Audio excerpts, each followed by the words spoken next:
Hello students, welcome back to my channel. Guys, अगर आपने अभी तक मेरे चैनल को सब्सक्राइब नहीं किया सो प्लीज़ मेरे चैनल को सब्सक्राइब करें। यहाँ पर आज का हमारा टॉपिक है क्लास 10th मैथ्स एनसीईआरटी से chapter 6 triangle exercise 6.2 introduction part में। आज हम यहाँ सॉल्व करेंगे theorem number 6.2 that is converse of BPT theorem. अब देखिए, this is the converse of BPT theorem, तो इसके लिए हमें बीपीटी थ्योरम पढ़नी पड़ेगी पहले। सो बीपीटी थ्योरम कौन सी थ्योरम है? हमारी 6.1 थ्योरम जो है वो हमारी बीपीटी थ्योरम है, बीपीटी और थेल्स थ्योरम, बीपीटी और थेल्स थ्योरम। एंड 6.2 जो थ्योरम है हमारी वो कन्वर्स ऑफ बीपीटी थ्योरम है, कन्वर्स ऑफ बीपीटी थ्योरम है। तो दोनों का कॉन्क्लूजन क्या होता है? दोनों एक दूसरे के वाइस वर्सा हैं, दोनों एक दूसरे के वाइस वर्सा हैं।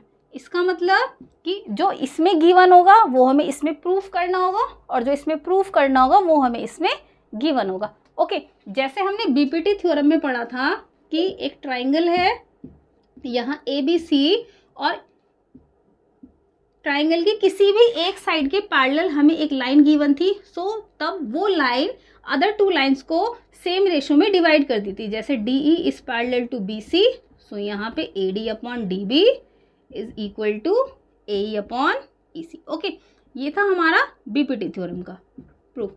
नेक्स्ट यहाँ पर हम देखते हैं converse of BPT. So converse of BPT में क्या है हमारे पास कि ट्राइंगल है ABC, इसमें क्या बोला है कि एक लाइन है DE जो कि AB और AC को इस तरह से इंटरसेक्ट करती है कि AD अपॉन DB और AE अपॉन EC इक्वल हो जाता है। Then we have to show that DE is parallel to BC। तब हमें बताना है कि DE BC के पैरेलल होगा। ओके, अब देखिए बीपीटी में पैरेलल हमें गिवन था, साइड का रेशो हमें प्रूव करना था। सो कन्वर्स ऑफ बीपीटी में साइड का रेशो हमें गिवन है और हमें पैरेलल प्रूव करना है। सो दोनों एक दूसरे के वाइस वर्सा हैं। सो और देखिए जो 6.1 थ्योरम है उसको हम बीपीटी और थेल्स थ्योरम बोलते हैं। बीपीटी मीन्स क्या होता है? देखिए बीपीटी मीन्स क्या होता है? बेसिक प्रोपोर्शनैलिटी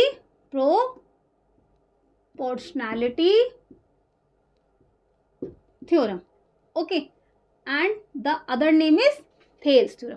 तो ये दोनों थ्योरम जब एग्जाम में पूछी जाती हैं तो वहां पर सिंपली आपको क्या मिल सकता है? आपको लिखा मिल सकता है कि state and prove BPT theorem और state and prove Thales theorem और state and prove converse of BPT theorem. तो तब आपको इस कंडीशन में क्या करना होगा? आपको ये वाली स्टेटमेंट भी राइट करनी होगी और आपको पूरा इसका प्रूफ भी राइट करना पड़ेगा। अगर आपको स्टेटमेंट लिखी हुई आती है तब तो आपको सिर्फ प्रूफ करना है वहाँ पे, लेकिन अगर आपको बोल दिया कि state and prove BPT theorem, state and prove Thales theorem and state and prove converse of BPT theorem, तब आपको इसका स्टेटमेंट भी राइट करना पड़ेगा। ये जो हमने यहाँ पे राइट किया है उसके बाद आपको गिवन से लेके हैंड्स प्रूफ तक इसका सारा का सारा वहाँ पे प्रूफ राइट करना पड़ेगा। ओके, सो स्टार्ट करते हैं हमारी थ्योरम 6.2। आई गेस कि ये आपको समझ में आया होगा। सो यहाँ फर्स्ट सबसे पहले मैं इसमें गिवन राइट करती हूँ। देखिए सो गिवन क्या है हमें? देखें, in triangle ABC DE intersecting the sides AB and AC at point D and E such that AD upon DB and AE upon EC. This is equation first. Now to prove, what we have to prove? We have to prove DE is parallel to BC. DE is parallel to BC. एक छोटी सी construction करेंगे हम इसमें। क्या construction करेंगे कि BC के parallel एक लाइन ड्रॉ करेंगे, that is DE dash. Okay, तो यहाँ पर हम राइट करेंगे draw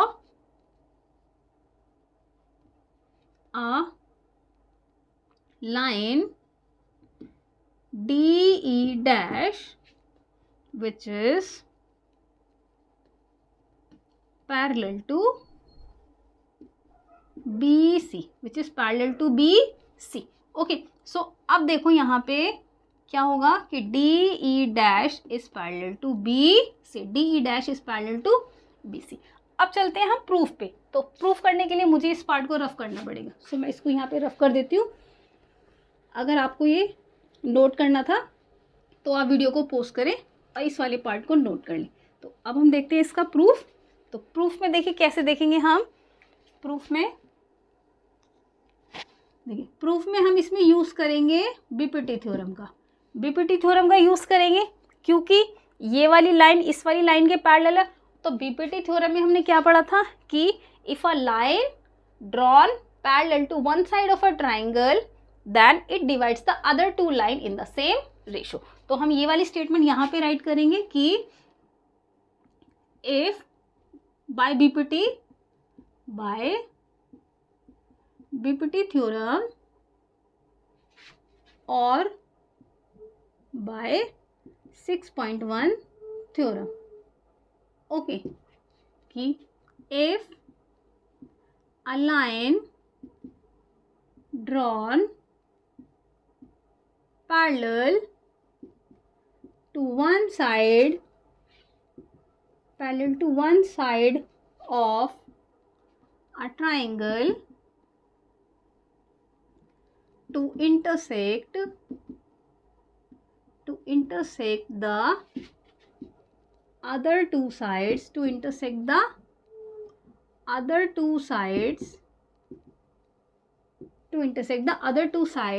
then it divides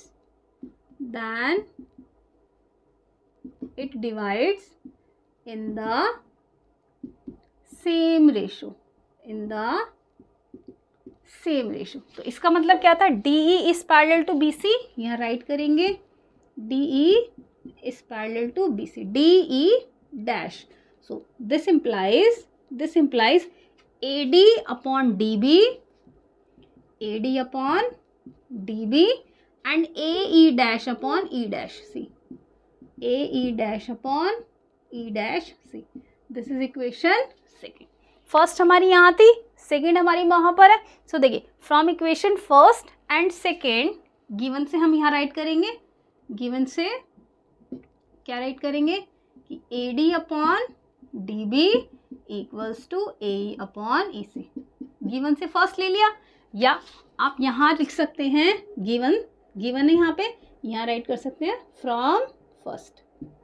okay, अब देखिए दोनों के लेफ्ट इक्वल है तो दोनों के राइट इक्वल हो जाएंगे। सो यहाँ हम राइट करेंगे from equation first and second AE dash upon E dash C and AE upon EC।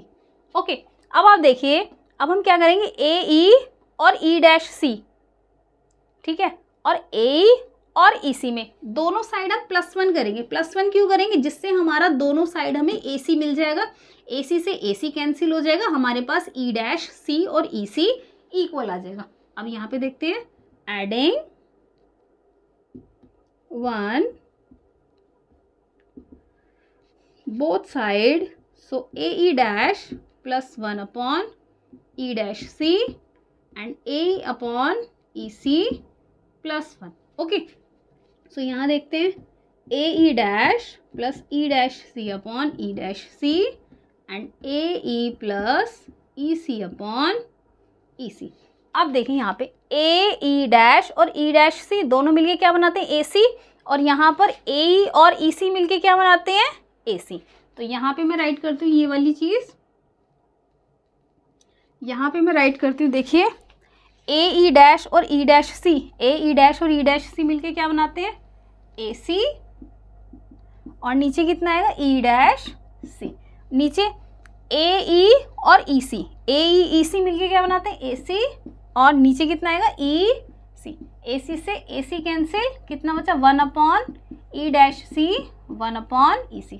अब देखें क्रॉस मल्टीप्लाई कर देंगे, कितना आएगा, EC equals to E dash C। इसका मतलब E डैश C और EC दोनों इक्वल है। अब देखें ये वाली डिस्टेंस अगर हमारे पास 5 होगी तो ये वाली डिस्टेंस भी हमारे पास 5 होगी, बट ये बड़ी लग रही है देखने में और ये छोटी लग रही है। सो ऐसा कब पॉसिबल है कि जब दोनों डिस्टेंस हमारी सेम हो जाए, ई डैश सी और ई सी भी, कब सेम होंगी? जब ई डैश पॉइंट ई पॉइंट पर कोइंसाइड करेगा।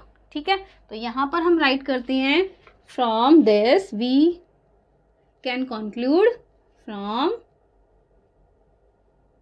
इक्वेशन 3 लिख लेते, इसको इक्वेशन 3 लेंगे यहाँ पे, देखो from equation 3 we can conclude, what we can conclude, that E and E dash coincide करते हैं। इसका मतलब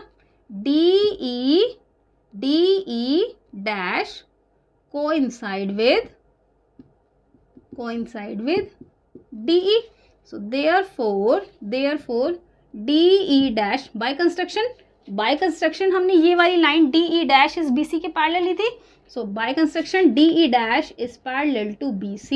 So therefore E dash की जगह पे क्या लिख देंगे हम? E dash की जगह पे क्या लिख देंगे? E. DE is parallel to BC. Okay, ठीक है। तो यहाँ पर हमारा इतना आ गया, तो यहीं पर ही ये थ्योरम हमारी प्रूव हो जाती है। यहाँ पर हम राइट करेंगे हैंस प्रूव्ड।